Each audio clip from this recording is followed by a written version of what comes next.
જો મિત્રો આ તમને દેખાય છે ને લાલ લાલ ફૂલો નથી હો, આખું આ નંદુરબાર છે. નંદુરબારમાં મરસાની મોટી ખેતી થાય છે ને તે આખું દ્રશ્ય છે. આખા ખેતરમાં મરસા જ ભૂકવેલા હતા. જો મિત્રો આમાં જ્યાં લગી તમને લાલ દેખાય ને, આ લાલ દેખાય બધી મરસાની ખેતી છે. મરસા સૂકવેલા છે.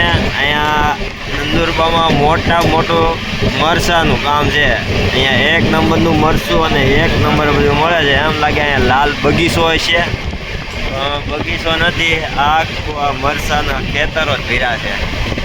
ટોટલ જગ્યાએ તો આ મરસું સુકાય છે. લાલ, કેસરી, ગુલાબી 3-4 કલરના મરસા દેખાય છે. આ બધી અત્યારે આ ફેક્ટરીઓ દેખાય ને એ પણ મરસાની ફેક્ટરીઓ, ટોટલ મરસાની ફેક્ટરી. અહીંયા મરસાનો પાવડર જ બને, ગોડાઉન બને, બધું એવું જ છે અહીંયા તો ચાલો મિત્રો.